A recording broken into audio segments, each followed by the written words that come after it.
සුබ දවසක් කියලා පිළිගන්නවා. ඔයගොල්ලෝ අදත් එකතු වෙලා ඉන්නේ Arduino Hub YouTube channel එකෙන් ගෙන තවත් අලුත් වීඩියෝ එකක් එක්ක. ඕගොල්ලොත් wireless microphone එකක් හොයන කෙනෙක්ද? එහෙනම් අද වීඩියෝ එකෙන් අපි කතා කරමු wireless microphone එකක්. අද මම unbox වීඩියෝ එකක් ගෙන තියෙනවා. wireless mic එකක් හොයලා නම් හොඳම brand එකේ wireless microphone එකක් ගැන අපි අද වීඩියෝ එකෙන් කතා කරනවා. අපි වැඩි කතා නැතුවම අපි ගිහිල්ලා අපි unbox කරලා බලමු අපි මේ wireless microphone එක මොන වගේද කියලා. එහෙනම් අපි පට් ගාලා යමු අපේ වීඩියෝ එකට. අපි මේ මයික් එක මයික්‍රොෆෝන් එක ඕපන් කරගමු. කොහොමද අපි අන්බොක්ස් කරලා බලමු මොන වගේ දේවල්ද ඇතුලේ තියෙන්නේ කියලා. මම මේක ඩාස් එකෙන් තමයි ගෙන්නේ ඕවර්සීස් වලින්. අපිට මේකේ දැන් අපි පිටපස්ස බලමු අපි මොන වගේද මේකේ තියෙන දේවල්. මේකේ වයර්ලස් මයික්‍රොෆෝන් කියලා සඳහන් කරලා දෙනවා. මෙතන ලයිව් ෂෝ වලට ගන්නවා, ඒ වගේම ඉන්ටර්විව්, ඒ වගේම vlog shot වීඩියෝ වලට ගන්න පුළුවන් කියලා මේ මයික්‍රොෆෝන් එක. ඒ වගේම මෙතන ලයිට්නින් විදිහට තමයි මේ කේබල් එක මේ මයික්‍රොෆෝන් එක පාවිච්චි වෙන්නේ. ඒ වගේම long working time, 5 minute ultra low battery, ඒ වගේම noise cancellation, ඒ වගේම මෙතන අපේ එක මයික්‍රොෆෝන් එකක් සහ රිසීවර් එකක් තමයි මේ බොක්ස් එක ඇතුලේ අඩංගු වෙලා තියෙන්නේ. ඒ වගේම මට කැමති නම් මේ රිසීවර් එකක් සමග මයික්‍රොෆෝන් දෙකක් ලබා ගැනීමේ මිලදී ගැනීමේ හැකියාවකුත් තියෙනවා. ඒ වගේම තමයි මේකේ type C මොඩල් එකකින් පවා ඔයාලට මේ මයික්‍රොෆෝන් එක මිලදී ගැනීමේ හැකියාව තියෙනවා කියලා මතක් කරන්නත් ඕනේ. අපිට මේක ඉස්සෙල්ලම බලන්න පුළුවන් අපේ user manual එක මේ මයික්‍රොෆෝන් එකට අදාළව තියෙන මේ user manual එක අපි දේවල් අපේ තියෙන විස්තර අපිට දැනගන්න පුළුවන්. මේක charge කරගන්න අවශ්‍ය type C data cable එක, charging cable එක, ඒ වගේම අපේ receiver එක සහ අපේ මේ wireless microphone එක මෙතනින් බලා ගන්න පුළුවන්. මේ box එකේ නම් ලොකු safety එකක් නැතුව තමයි මේ microphone එක අපිට එවලා තියෙන්නේ.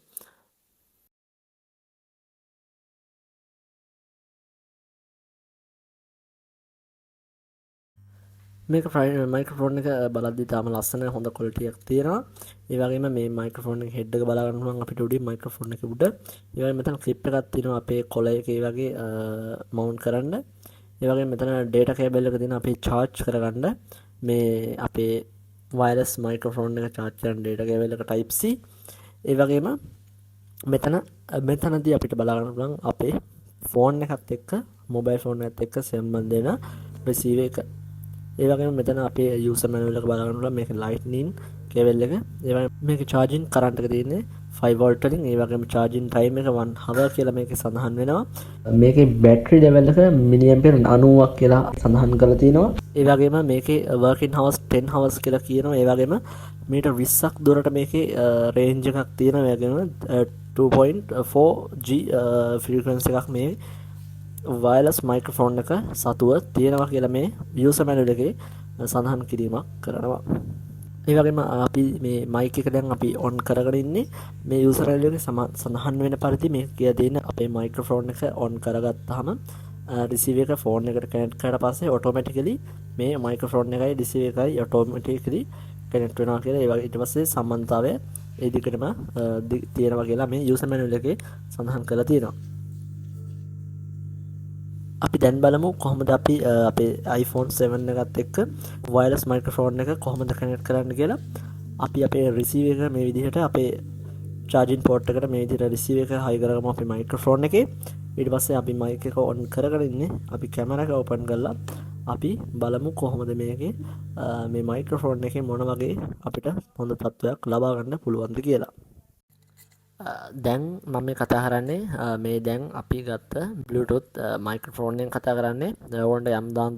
ඕගොල්ලන්ට යම් තාක් දුරට තාමත් හොඳ පැහැදිලි සවුන්ඩ් ක්වොලිටි එකක් මේ මයික් එක තුලින් ලබා ගන්න පුළුවන් කියලා මම හිතනවා. මට නම් සාමාන්‍ය තේරෙන්නේ තාමත් සාමාන්‍ය හොඳ තත්ත්වයක සවුන්ඩ් ක්වොලිටි එකක් තියෙනවා. ඒ වගේම noise cancellation එකත් සාමාන්‍ය යම් තාක් දුරට මේකේ සාමාන්‍ය තේරලා තියෙන දැනෙනවා. ඒ වගේම කියන්න ඕනේ වයර්ලස් මයික්‍රොෆෝන් එක ගැන කතා කරනවා නම් ඔයගොල්ලෝ iPhone user කෙනෙක් නම් iPhone usersලාට දැවෙන ප්‍රධාන ප්‍රශ්නයක් තමයි Apple 7 එකකින් උඩ අපි කතා කරන්නේ 6X වගේ නෙමෙයි 6S දන්නවනේ මේ දවස්වල ලොකු භීෂණයක් තියෙනවා කියලා. එහෙම නෙමෙයි iPhone 7 එකකින් උඩ 7 phone iPhone 7 එකකින් උඩ series වලින් වීඩියෝ වීඩියෝ කරන කට්ටියට මයික් එක අවශ්‍යතාවය ලොකුවට බලපානවා ඇති මම කියලා හිතනවා. මොකද iPhone 7 එකකින් උඩ කිසිම ෆෝන් එක 0.5 මිලිමීටර් ජැක් එකක් එන්නේ නැහැ. මොකද 7 එකකින් පස්සේ හැම iPhone එකම මේ ජැක් ඔඩියෝ පෝට් එක අයින් කරලා තමයි තියෙන්නේ. එතකොට තියෙන ප්‍රධාන ප්‍රශ්නයක්ම තමයි කොහොමද අපි මයික්‍රොෆෝන් එකක් යූස් කරන්න කියන එක. මගේ තියෙන BM800 මයික්‍රොෆෝන් එක පවා කනෙක්ට් කරන්න බෑ. මගේ තියෙන iPhone 7 ෆෝන් එකක් මේක කනෙක්ට් කරන්න අවශ්‍යතාවයක් මට මං හොයලා බැලුවා. මට කොහෙන්වත් හම්බුනේ නැහැ. ඒ හින්දා මං හොයලා බැලුවා. මට හම්බුණා මේ වයර්ලස් මයික්‍රොෆෝන් එක. ඉතාමත් හොඳ මයික්‍රොෆෝන් එකක් මේ මයික්‍රොෆෝන් එක. අද මගේ අන්බොක්ස් වීඩියෝ එකකින් ඕගොල්ලෝ අදහසක් ගන්න ඇති මේ වයර්ලස් මයික්‍රොෆෝන් එක මොන වගේද ඕගොල්ලොන්ගේ වීඩියෝ කරන්න ඔයගොල්ලන්ගේ අවශ්‍යතාවයට ගැලපෙන විදිහට මේ මයික් එක ඇත්තටම ගැලපෙනවද කියලා ඔයගොල්ලන්ට මේ වීඩියෝ එකේ තුලින් යම් අදහසක් ගන්න ඇති කියලා හිතෙනවා. ඒ වගේම තමයි මේ මයික්‍රොෆෝන් එක මම මෙලදී ගත්තේ ඩරාස් එකෙන්. ඩරාස් එකේ ලින්ක් එක මම පල්ලෙහා ඩිස්ක්‍රිප්ෂන් එකේ දාලා තියන්නම්. ඕගොල්ලන්ට ඕනේ නම් ගිහිල්ලා සර්ච් හොයලා බලලා ඕගොල්ලන්ට කැමති නම් මෙලදී ගෙන ඉන්නත් පුළුවන්. ඒ වගේම මම අලිබාබා ෂොප් වලත් මම ලින්ක් පල්ලෙහින් දාලා තියන්නම්. ඕගොල්ලෝ හොයලා බලලා ඕගොල්ලන්ට අවශ්‍යතාවය තියෙනවා නම් හොයලා බලලා ගන්න.